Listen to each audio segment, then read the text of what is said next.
स्वार्थी यानी कि स्वयं का अर्थ। जो इंसान स्वयं का अर्थ जानना चाहता है, जो खुद को समझना चाहता है, क्या वो इंसान आपकी नज़र में गलत है? हम जब भी किसी को स्वार्थी कहते हैं तो उसका मतलब तो यही होता है कि वो आदमी स्वयं का अर्थ समझना चाहता है। तो फिर वो गलत कैसे हुआ? स्वार्थी शब्द दुनिया की नज़र में, समाज की नज़र में एक अलग ही नज़रिए से समझा जाता है। अक्सर हम अपने आसपास ऐसे बहुत से लोगों को देखते हैं जो स्वभाव से बहुत अच्छे प्रतीत होते हैं, यानी कि सब लोगों की मदद करते हैं, सबसे अच्छा व्यवहार रखते हैं। लेकिन इसके साथ हमने ये भी देखा होगा कि ऐसे लोग जो स्वभाव के अच्छे होते हैं, दूसरों की मदद करते हैं, वो दुखी भी ज्यादा रहते हैं, और जो लोग स्वार्थी होते हैं वो फलते फूलते चले जाते हैं। तो ऐसे में परमात्मा की सत्ता पर उंगली उठना निश्चित है। लेकिन अगर ये सत्य है तो हमें कौन सा मार्ग अपनाना चाहिए? क्या हम भी दूसरों के जैसे बन जाएं? पता नहीं आप में से कितने लोग ये मानते हैं कि अच्छे लोग जीवन में बहुत दुखी रहते हैं, लेकिन इसके पीछे का सत्य क्या है? अगर हम इसके पीछे का सत्य नहीं जानेंगे, नहीं पहचानेंगे, तो कहीं ना कहीं हमारा अवचेतन मन भी बुराई की तरफ झुक जाएगा। इसीलिए अपने मन में ऐसे विचार पनपने से पहले इस बात की पूरी सच्चाई, पूरा निष्कर्ष निकाल लें, ताकि भविष्य में आपको अपने अच्छे होने पे पश्चाताप ना हो, दुख ना हो। आज की जो बोध कहानी मैं आपको सुनाने वाला हूँ, उसमें आपको 5 ऐसे तरीके पता चलेंगे जिसके माध्यम से अगर आप कर्म करते हैं तो आप अच्छे कर्म भी कर पाएंगे और दुखी भी नहीं होंगे। इससे पहले कि आप इस कहानी में खो जाएं, इस चैनल को सब्सक्राइब जरूर कर लें। तो चलिए कहानी शुरू करते हैं। एक गांव में आनंद नाम का एक युवक रहता था। उसका भरा पूरा परिवार था। उसके 2 बच्चे थे, उसकी पत्नी थी, लेकिन उसके माता पिता इस दुनिया से चल बसे थे। इसीलिए पूरे परिवार की जिम्मेदारी उसी के कंधों पर थी। बच्चे अपनी पढ़ाई करते थे और उसकी पत्नी अपने घर गृहस्थी के कामों के साथ गाय, भैंस, बकरी इत्यादि का दूध बेच बेच कर अपना घर चलाते थे। और आनंद पहाड़ में पत्थर तोड़ने का काम करता था। बहुत ही मेहनत भरा काम था। पूरे दिन काम करता तो रात को थक कर घर पर वापस लौटता। लेकिन इतनी मेहनत करने के बाद भी अगर आनंद को गांव का कोई भी आदमी मदद के लिए बुलाता तो आनंद कभी भी मना नहीं करता था। उसके जीवन का एक ही सिद्धांत था कि अगर मैं दूसरों की मदद करूंगा तो परमात्मा मेरा साथ देंगे, परमात्मा मेरे साथ कुछ बुरा नहीं होने देंगे। आनंद अपने इस सिद्धांत का पालन बहुत ही कड़ाई के साथ करता था। वो इस सिद्धांत पर इतना विश्वास करता था कि अगर कोई बाहर का आदमी उससे मदद मांग ले तो वो अपने घर का काम भी अधूरा छोड़कर उस आदमी की मदद करने के लिए पहुंच जाता था। जिस वजह से उसकी पत्नी बहुत परेशान रहती थी।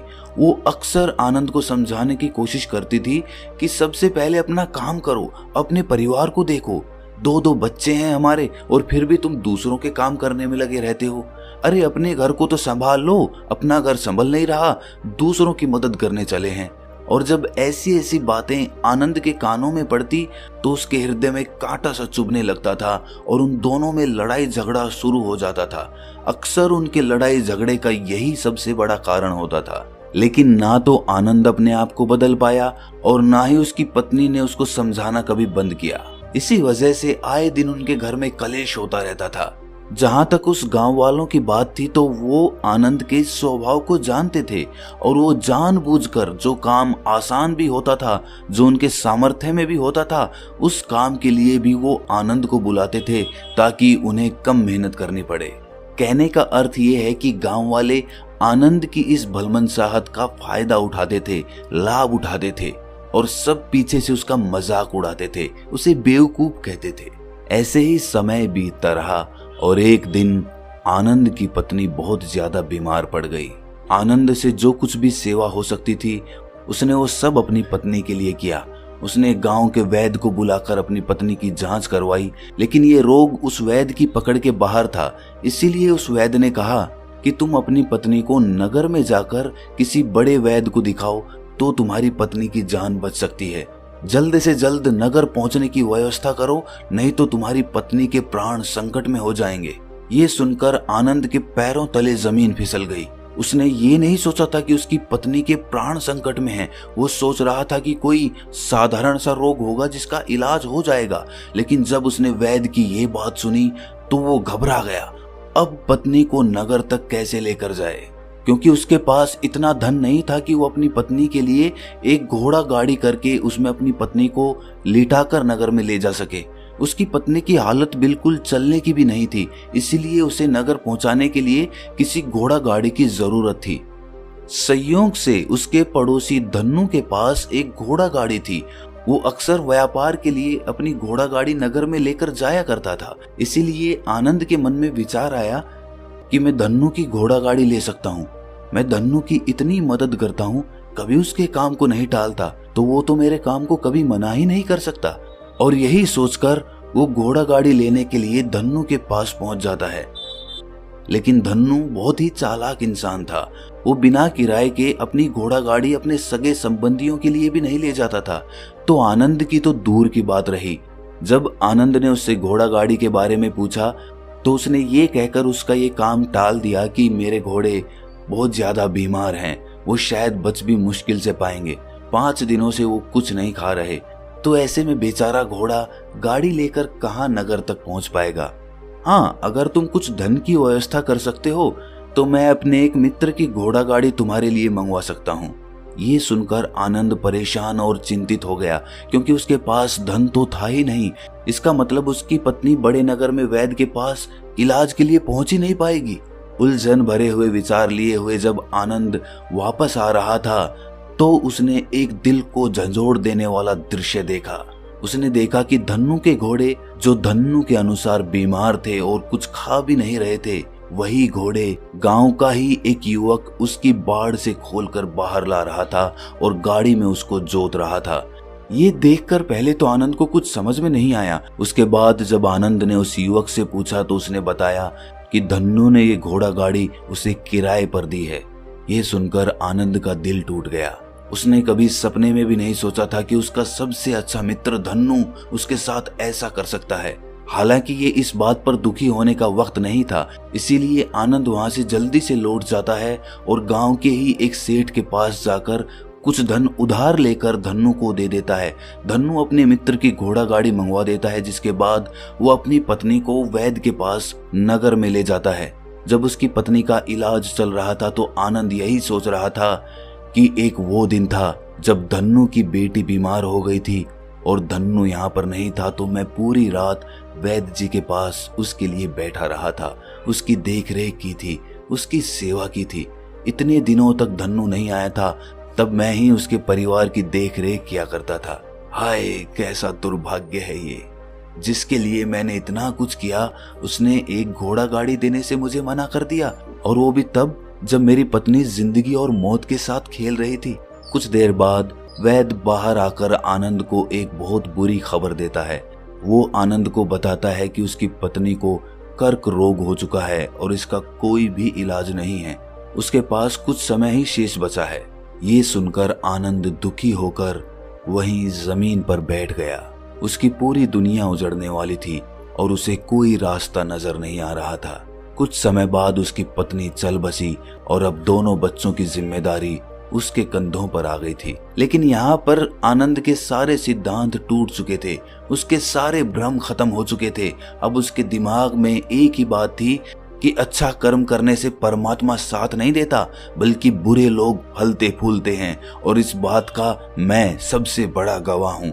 ये विचार अक्सर उसके दिमाग में चलते रहते थे और इसी वजह से उसका मन धीरे धीरे संन्यस्त हो गया, देश दुनिया से दूर हट गया। और एक दिन ऐसा भी आया जब वो अपने बच्चों को अपने रिश्तेदारों के पास छोड़कर इस देश दुनिया को त्याग कर एक सन्यासी बनने के लिए घर से निकल पड़ा। उसने गांव में किसी को कुछ नहीं बताया। किसी को नहीं पता था कि आनंद अचानक कहाँ गायब हो गया। सन्यास की दीक्षा लेने के लिए वो एक बौद्ध भिक्षु के पास पहुंचता है। बौद्ध भिक्षु उस समय ध्यान में बैठे हुए थे। ध्यान से बाहर आने के बाद वो बड़े ध्यान से आनंद के चेहरे को देखते हैं और उससे सन्यासी बनने का कारण पूछते हैं। इस पर आनंद उन्हें अपनी पूरी आप बीती सुना देता है और कहता है कि हे बंदे, इस दुनिया से मुझे कुछ भी हासिल नहीं हुआ। मेरा मन इस दुनिया से विरक्त हो चुका है। जब अपने दोस्तों ने ही मेरा साथ नहीं दिया तो इस दुनिया में रहने का क्या मतलब, और इसी वजह से मैं सन्यासी बनना चाहता हूँ। ये सुनने के बाद बौद्ध भिक्षु ने उपदेश देना शुरू किया। उन्होंने कहा कि याद रखना बंते, जीवन से विरक्त होकर सन्यासी बनना तुम्हें परम सुख तक कभी नहीं पहुंचा सकता, परमानंद तक कभी नहीं पहुंचा सकता। तुम दुनिया से अपने मन पर एक बोझ लेकर विरक्त हुए हो। तुम दुनिया से परमात्मा की खोज करने के लिए विरक्त नहीं हुए हो। इस भ्रम में कभी मत रहना।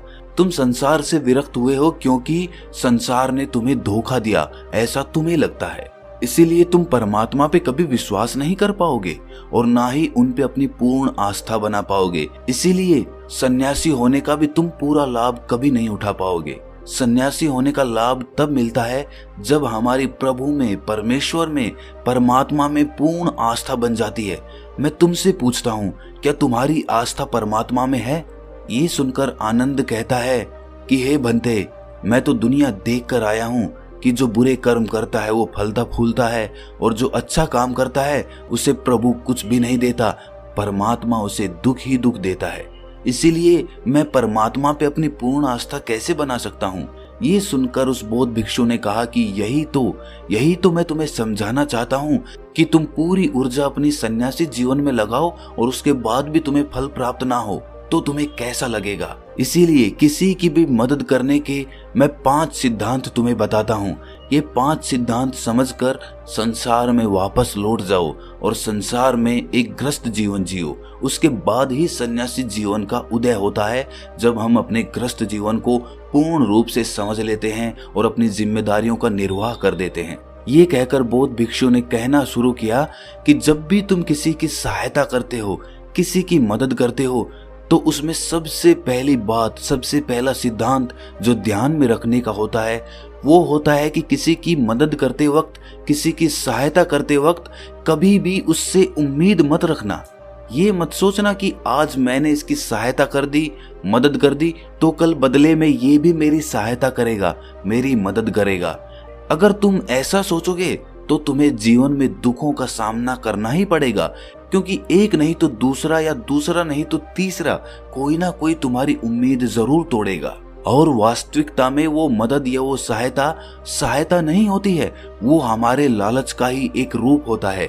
हम उसकी सहायता या मदद निर्भाव तरीके से नहीं कर रहे हैं। हमारे मन में लालच का भाव है, हमारे मन में बदले का भाव है। हम ये सोचकर मदद करते हैं कि इसकी मदद कर देता हूँ तो कल ये मेरे भी मदद करेगा, और यही लालच हमें अक्सर उन लोगों की मदद करने पर विवश करता है जो किसी ना किसी रूप में धनवान होते हैं, क्योंकि हमें लगता है कि कल ये आदमी धन के द्वारा मेरी मदद कर सकता है। और इसीलिए जिस इंसान को वास्तविकता में मदद की आवश्यकता है, हो सकता है वो गरीब हो, लेकिन हमारा मन अपने लालच के वशीभूत होकर उसकी मदद कभी नहीं करेगा। इसीलिए किसी की मदद और किसी की सहायता करने के अपने विचार को विस्तार दो। केवल एक प्रकार के वर्ग के लिए अपनी सहायता या अपनी मदद पेश मत करना, उस सब के लिए समान होनी चाहिए। जरा सोचो, एक तरफ तुम्हारा मित्र हो जिसके पास धन है, संपदा है, और दूसरी तरफ कोई गरीब औरत हो जो भूखी बैठी हुई है। तुम्हारा दोस्त तुमसे कहता है कि यार आज तो खाने के लिए अच्छे अच्छे पकवान मंगवा लो बाजार से, और दूसरी तरफ वो औरत तुमसे 2 सूखी रोटी मांग रही है, तो तुम किसकी मदद करोगे? कौन मदद का हकदार सबसे पहले है? सबसे पहले हमारा कर्तव्य बनता है कि उस औरत की भूख मिटाएं। लेकिन अक्सर इंसान ऐसे नहीं सोचता। वो अपने दोस्त को तो खिला देगा, उसको तो बाजार से बहुत महंगी वस्तु मंगा के दे देगा, लेकिन किसी गरीब को उसकी भूख मिटाने के लिए पैसा या धन नहीं देगा। दूसरी बात जो ख्याल में रखने की है वो ये कि सहायता करते वक्त हमारा लालच कभी भी उसके साथ नहीं जुड़ना चाहिए। अक्सर हम जब किसी की मदद करते हैं तो हमारा लालच और हमारा स्वार्थ ही उसके साथ जुड़ा होता है, और हम अपनी भविष्य की योजना तैयार करके उस आदमी की मदद करते हैं। हम ये सोचते हैं कि अगर मैं इसका ये काम करूंगा तो भविष्य में ये आदमी मेरा वो काम पूरा कर देगा, और वो सहायता, वो मदद बिल्कुल भी परमात्मा के द्वार को नहीं खटखटाती, क्योंकि वो लालच है। जाहिर है आप अपने आप को धोखा देने के लिए अपने लालच को एक सहायता, एक मदद का रूप दे रहे हैं। तीसरी बात जो ख्याल रखने की है वो ये कि अपने सामर्थ्य के हिसाब से दूसरे की मदद करो। कभी भी एक ग्रस्त आदमी को किसी की इतनी सहायता नहीं करनी चाहिए जिससे कि उसका परिवार और उसके बच्चे कष्ट में जीवन बिताएं। सबसे पहला फर्ज हमारा होता है अपने परिवार को सुखी रखना, उनकी जरूरतें पूरी करना और उसके बाद दूसरों की मदद करना आता है। लेकिन कुछ लोग दूसरों की मदद पहले करते हैं और अपने परिवार को तवज्जो कम देते हैं, जिससे कि परिवार में लड़ाई झगड़े आए दिन पनपते रहते हैं और ये सब हम समाज में देखते रहते हैं अपने आसपास। अगली बात जो ख्याल में रखने की होती है वो ये कि अपना कर्म, अपनी जिम्मेदारियां पहले निभानी होती हैं। हम अपना कर्म, अपना काम छोड़कर पहले दूसरों की मदद करने के लिए चले जाते हैं और जब दूसरा बदले में हमारी मदद नहीं करता तो हमारा दिल दुखी हो जाता है। हम सोचते हैं कि मैंने तो अपना काम छोड़कर उस आदमी की मदद की थी और वो आदमी मेरी मदद ही नहीं कर रहा है। इसीलिए अपना कर्म सर्वोपरि, अपना कर्म सबसे ऊपर, क्योंकि वही काम करने के लिए इस दुनिया में हमारा जन्म हुआ है। और सबसे आखिर में जो बात समझने की है वो ये कि परमात्मा की मर्जी से ही सब कुछ होता है। हमारा कर्तव्य है अपने कर्म को करते जाना। करनी धरनी तो ऊपर वाले के हाथ में है, इसीलिए जो कुछ भी होता है सब ऊपर वाले पे छोड़ दो। अगर तुम्हें कोई धोखा भी देता है तो ये समझ के चलो कि वो सब ऊपर वाले की करनी होती है। आप ये मान के चलो कि मैं करता नहीं हूं, मैं तो एक माध्यम हूं, करवाने वाला तो वो है, उसके सामने किसकी मर्जी चली। जब ये आस्था, ये विश्वास हमारे मन में पनपने लगता है तो हमारी सारी शिकायतें दूर हो जाती हैं, क्योंकि इस दुनिया में जो भी होता है अच्छे के लिए होता है, जो भी हो रहा है अच्छे के लिए हो रहा है और जो भी होगा अच्छा ही होगा। चाहे हमारी बुद्धि आज वर्तमान में इस सिद्धांत को ना समझ पाए, लेकिन जीवन में कभी ना कभी किसी ना किसी मोड़ पर आपको जरूर ये एहसास होगा कि जो हुआ था वो अच्छे के लिए ही हुआ था। इसीलिए सारी शिकायतें दूर कर दो और बस अपना कर्म करते जाओ, अपने ग्रस्त जीवन को पूर्ण रूप से जी लो और उसके बाद ही सन्यासी जीवन की नींव होती है। इसके बाद बौद्ध भिक्षु ने आनंद को कहा कि वापस अपने गांव लौट जाओ, अपनी बेटियों को वापस लेकर आओ, उन्हें पालो पोसो, अपने बच्चों को वापस लेकर आओ, दूसरी शादी कर लो, लेकिन बच्चों का पालन पोषण अच्छे तरीके से करो। ये सुनकर आनंद अपने बच्चों के साथ अपने गांव में वापस लौट आता है। गांव में किसी को खबर नहीं थी कि आनंद कहां पर गया हुआ था और वो क्या ज्ञान लेकर वापस लौटा है। लेकिन अगले दिन सुबह सुबह गांव वालों ने आनंद के चेहरे पर एक अलग ही आनंद, एक अलग ही आभा पाई।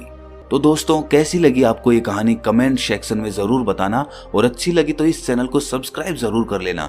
तो मिलते हैं अगली कहानी में, तब तक के लिए अपना ख्याल रखें।